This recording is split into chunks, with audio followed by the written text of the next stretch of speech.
Hello guys, welcome to video. And इस video में guys हम लोग देखने वाले हैं HTTP status code. HTTP status code क्या होता है, कौन सा कोड कब यूज होता है एंड किस लिए हम उसको यूज करते हैं, हम उसको डिटेल में समझने वाले गाइस। तो जो भी नए चैनल पे प्लीज सब्सक्राइब करना, वीडियो अच्छा लगे तो प्लीज लाइक करना। तो चलते हैं गाइस एंड शुरू करते हैं।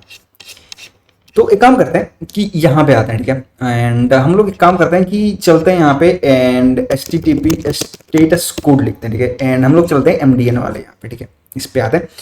तो जो MDN है ना, यहाँ पे देखो डिफॉल्ट में ऑटोमेटिकली ये कुछ बताता है, ठीक है, यहाँ पे कि ये सारे स्टेटस कोड होते हैं, ठीक है। अब हम समझते हैं एक एक करके कि इंफॉर्मेशन रिस्पॉन्स, ठीक है, जो इंफॉर्मेटिव होगा, इंफॉर्मेशन रिस्पॉन्स होगा वो 100 से स्टार्ट होगा। इट मीन्स 1 से स्टार्ट होगा, ठीक है। जो सक्सेस रिस्पॉन्स होगा, जो सक्सेसफुल रिस्पॉन्स होगा वो 2 से शुरू होगा, 2 से शुरू होगा। फॉर एग्जांपल कि 200 से 299, ठीक है। तो जो सक्सेसफुल रिस्पॉन्स होगा, ठीक है, हम उसको एग्जाम्पल से भी दिखाएंगे आपको। रीडायरेक्शन मैसेज, ठीक है, रीडायरेक्शन जो होगा, फॉर एग्जांपल कि रीडायरेक्शन वाला जो होगा वो 300 से शुरू होगा एंड वो 399 तक जाएगा, ठीक है। कुछ एरर होगा, फॉर एग्जांपल क्लाइंट साइड से कुछ एरर हुआ, 400 हुआ, तो वो तो 400 से शुरू होगा एंड 499 तक जाएगा, ठीक है। स्टेटस कोड कहाँ पे मिलता है? देखो एक काम करते हैं, यहाँ पे चलते हैं, ठीक है। एंड एक काम करते हैं, इंस्पेक्ट करते हैं इसको एंड चलते हैं नेटवर्क में एंड इसको रिफ्रेश करते हैं, ठीक है। काम करते हैं, इसको रिफ्रेश करते हैं, ठीक है। तो ये था, देखो यहाँ पे हमें स्टेटस कोड देखने को मिलता है, ठीक है। तो ये 304 है, ठीक है। स्टेटस कोड क्या है? 304। तो यही स्टेटस कोड होता है। जब भी आप सर्वर को रिक्वेस्ट करते हो तो वहां से कुछ ना कुछ आपको स्टेटस कोड आता है, ठीक है। तो उसी को बोलते हैं हम लोग स्टेटस कोड। एंड उसी के बारे में यहाँ पे हम लोग देखो इन्फॉर्मेशन देख रहे हैं कि क्या कौन सा स्टेटस कोड कब होता है, ठीक है। तो क्लाइंट एरर रिस्पॉन्स, ठीक है।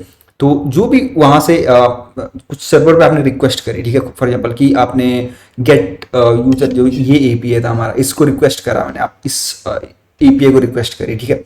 तो उस केस में कुछ भी अगर एरर होगा तो वो जो एरर होगा वो 400 से शुरू होगा एंड उस 499 के बीच में जो भी एरर होगा उसके अकॉर्डिंग आपको वहां पे मिलेगा, ठीक है। तो हम दिखाने वाले भी आपको टेंशन नहीं लेना है। सर्वर एरर, ठीक है। सर्वर एरर जो होगा, जो कि फॉर एग्जांपल सर्वर एरर क्या होता है कि जो सर्वर पे कोड लिखा हुआ है, ठीक है, जो API सर्वर पे बनी हुई है, जो API का एंड पॉइंट बना हुआ है वहां पे, जो API के लिए कोड लिखा हुआ है वहां पे, उस कोड में अगर कुछ भी प्रॉब्लम आती है तो वहां पे मोस्ट ऑफ द टाइम आपको 500 का एरर देखने को मिलेगा। 500 जो भी अलग अलग इसके स्टेटस कोड होते हैं, 500 से लेके 599 तक, ठीक है। तो ये मोस्ट कॉमन होते हैं। एक काम करता हूं, आपको ये हम यूज करते हैं, राइट। एक काम चलते हैं कोड में, ठीक है। एंड हम लोग चलते हैं यहाँ पे थंडर क्लाइंट में, ठीक है, क्योंकि हम लोग थंडर क्लाइंट यूज कर रहे हैं। यहाँ पे आते हैं एंड हम लोग यहाँ पे गेट रिक्वेस्ट करते हैं, डिफॉल्ट में गेट रिक्वेस्ट करते हैं, सिंपल पोस्ट रखते हैं एंड हमें क्वेरी पाते हैं, उसको तो हमें उसकी जरूरत नहीं, ठीक है। तो हम करते हैं सिंपल सेंड, ठीक है। हमने क्या किया? सेंड किया एंड आपको यहाँ पे देखो स्टेटस कोड क्या दिख रहा है? 200, ठीक है। इट मीन्स कि वो सक्सेस हुआ है, ठीक है। इट मीन्स कि ये सक्सेस हुआ है एंड आपको वहां पे स्टेटस कोड क्या दिख रहा है? 200, ठीक है। यहाँ पे 204 भी हो सकता था, 204 इट मीन्स की नो कंटेंट, ठीक है। यहाँ पे अगर आओगे, यहाँ पे चलते हैं, यहाँ पे जब आओगे तो इसके अंदर देखो अलग अलग होते हैं, ठीक है। 200 होता है जो कि ओके होता है, स्टेटस कोड इसका कि सक्सेसफुल हो गया है और उसको आपको वहां से रिस्पॉन्स मिल जाता है। उसी तरह 201 भी होता है, ठीक है, कि क्रिएटेड, ठीक है, कि जब आप कोई यूजर क्रिएट करते हो, जब आप लॉग इन रजिस्टर करते हो किसी भी साइट पे, किसी भी प्लेटफॉर्म पे, तो वहां पे जो जब यूजर कोई आप करते हो तो वहां पे जो API से रिस्पॉन्स आता है वो मोस्ट ऑफ द टाइम 201 का ही होता है, 201 का ही होता है, ठीक है। उसी तरह से अलग अलग यहाँ पे रिस्पॉन्स कोड होता है, ठीक है, जो कि आप देख सकते हो बाद में यहाँ पे MDN वाली साइट पे आकर, ठीक है। और एक काम करते हैं कि यहाँ पे आते हैं एंड अपने कोड पे आते हैं, ठीक है। अब यहाँ पे फॉर एग्जाम्पल करते हैं हम लोग पोस्ट रिक्वेस्ट, ठीक है, हम लोग पोस्ट कर रहे हैं एंड एक काम करते हैं, यहाँ पे आते हैं एंड इसका हम लोग देख लेते हैं कि क्या है फॉर्मेट, ठीक है, पोस्ट के लिए। यहाँ पे आते हैं एंड हम लोग चलते हैं गाइड पे एंड हमें क्या करना है कि यूजर क्रिएट करना है, पोस्ट करना है, ठीक है। तो हम यहाँ पे यूज करने वाले ये वाला एंड ये डेटा हमें भेजना है यहाँ पे, ठीक है। तो जब हम यहाँ पे ये डेटा भेजेंगे ना, ये सारे डेटा पोस्ट करेंगे यहाँ पे, तो आपको देखो यहाँ पे जो रिस्पॉन्स स्टेटस कोड आएगा, देखो अभी क्या आता है वहां पे, ठीक है। तो यहाँ पे क्या आ रहा है आपको 201 क्रिएटेड। तो मोस्ट ऑफ द टाइम जब आप पोस्ट रिक्वेस्ट मारते हो वहां पे सर्वर पे, तो जो रिस्पॉन्स में जो स्टेटस कोड आपको वहां पे देखने को मिलता है वो 201, it means created. New data server पे नया डेटा क्रिएट हो गया है, न्यू एक तरह से कहो कि यूजर वहां पे ऐड हो गया, या ब्लॉग ऐड हो गया, या प्रोडक्ट ऐड हो गया। इस तरह से जब आप प्रोडक्ट क्रिएट करते हो, यूजर क्रिएट करते हो, रजिस्टर करते हो, तो वो आप समझो कि ये 201 का स्टेटस कोड आपको मोस्ट ऑफ द टाइम देखने को मिलता है वहां पे, ठीक है।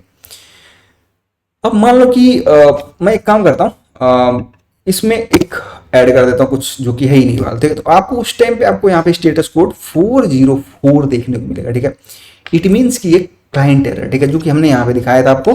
यहाँ पे आओगे तो आपको देखो यहाँ पे दिखाया था मैंने कि क्लाइंट एरर रिस्पॉन्स 4 से स्टार्ट होगा, एंड वही आपको यहाँ पे देखने को मिल रहा है 404 नॉट फाउंड, ठीक है। अब एक काम करते हैं कि ये एक बार हम हटा देते हैं एंड एक बार क्रिएट करके देखते हैं। अगर इसने हैंडल किया हुआ तो आपको अगेन एरर देखो यहाँ पे 500 सर्वर एरर मिला आपको, ठीक है, क्योंकि उसने वो हैंडल नहीं किया होगा, या सर्वर कोड उनका फट गया। इस तरह से आपको यहाँ पे 500 का यहाँ पे सर्वर एरर यहाँ पे देखने को मिला, जो कि हमने आपको यहाँ पे दिखाया था, ठीक है। सर्वर एरर 500 से स्टार्ट होता है वो। उसी तरह से मान लो कि एक काम करते हैं, पुट करते हैं, ठीक है। एक काम करते हैं, यहाँ पे आते हैं, देखते हैं कि पुट यहाँ पे, ठीक है। पुट के लिए इन्होंने यूज किया हुआ ये सारा डेटा, ठीक है। तो अभी उसके लिए पुट के लिए हम जानते हैं कि हमें यहाँ पे पूरा का पूरा जो वहाँ पे डेटा है वो हमें भेजना पड़ता है। हम एक काम करते हैं कि हम बस टाइटल भेजते हैं, ठीक है, आईडी भेजते नहीं है यहाँ पे, एंड हमें यहाँ पे भेजना पड़ेगा ID 1, ठीक है। तो देखते हैं कि यहाँ पे अभी क्या आपको स्टेटस कोड यहाँ पे देखने को मिलता है, ठीक है। तो मोस्ट ऑफ द टाइम आपको यहाँ पे 500 मिलेगा, क्योंकि वो वहाँ पे उस तरह से हैंडल नहीं करने पड़े किया हुआ, ठीक है।